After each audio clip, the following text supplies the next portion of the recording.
Perdukunan itu al-kahana, syirik. Ya, perdukunan. Apa kata Nabi SAW dalam hadis-hadis yang sahih yang muttafaq alaih? Man ata arrafan fasaddaqahu bima yaqul faqad kadzaba bima unzila ala Muhammadin SAW. Barang siapa yang mendatangi dukun, tukang ramal, tukang tenung, lalu dia membenarkan apa yang diucapkannya, maka sungguh dia telah mendustakan Al-Quran yang diturunkan kepada Muhammad SAW. Ini berat.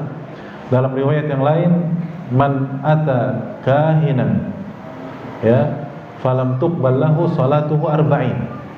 Atau kama qala sallallahu. Barang siapa yang mendatangi dukun, kata Nabi, jelas-jelas di sini kahin, maka salatnya tidak diterima 40. 40 apa ini? Ulama banyak penafsiran, ada yang mengatakan 40 tahun, mengerikan, 40 tahun sholat yang diterima. Ada yang bilang kalaupun hanya 40 hari, ini sudah lama. Ya, ini bahayanya apa? Perdukunan. Dan juga Nabi SAW bersabda,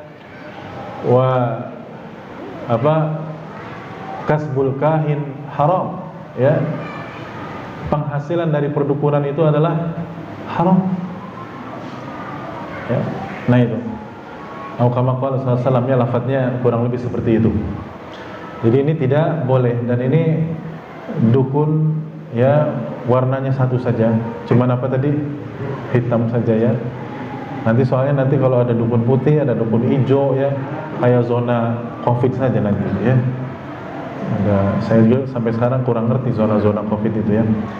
Tapi semuanya dukun itu haram karena itu syirik, ya. Artinya seseorang berarti bertanya sesuatu tentang masa yang akan datang, mustaqbal, sementara perkara akan datang itu adalah perkaranya siapa?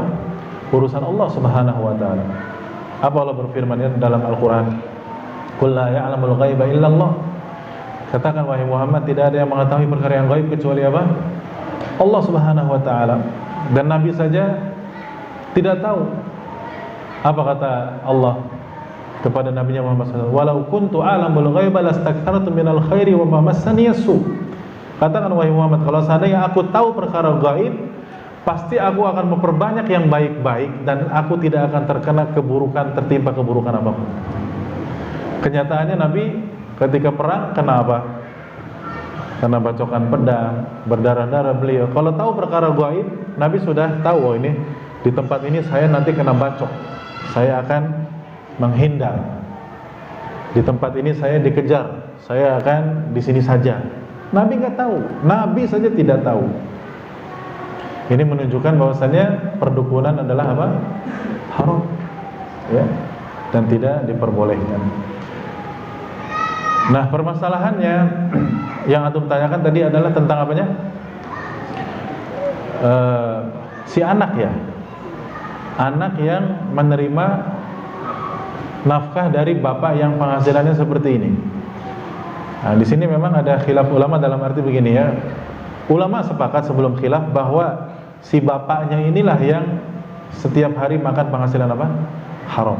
Adapun anaknya, karena dia posisinya selaku anak yang diberi, dan anak belum bisa apa? Berusaha sendiri, ya, maka di antara ulama ada yang mengatakan anak ini tidak bersalah. Karena di situ kata para fuqaha ada asbabu taghayyuril milk, yaitu ada sebab perubahan kepemilikan. Anak dikasih, kalau dikasih hukumnya apa? Dihibahkan sesuatu, hukumnya apa? Boleh, ya. Tapi ulama yang lain membantah, iya, pemberian boleh, tapi masalahnya diketahui pemberiannya dari mana hasilnya. Dari mana? Dari perdukunan. Pemberian yang boleh itu adalah kalau kita tidak tahu dari mana asal usulnya. Paham tidak? Antum misalkan nggak tahu menau, tiba-tiba ada orang ngetok pintu rumah antum, nih makanan. Antum habis makan, ya ternyata makanan itu hasil pencurian orang tadi yang barusan ngasih. Antum dosa tidak? Tidak, karena tidak apa? Tidak tahu.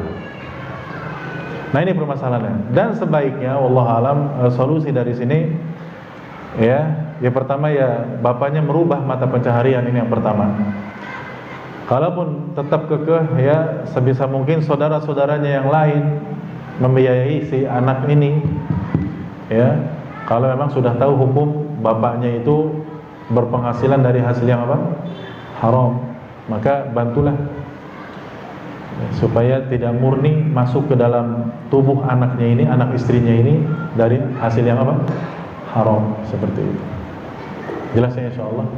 Iya, memang dilematis ya kalau seorang ayah penghasilannya 100% apa? Haram. Oh, dilematis.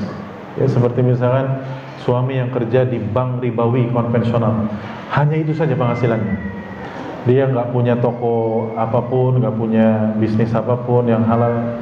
Ini dilematis sekali, ini susah ini. Si anak dan istri terutama susah. Ya, sementara tahu semua mereka, ya seperti itu. Jelas ya insyaallah. Ya, wallahu a'lam bishawab.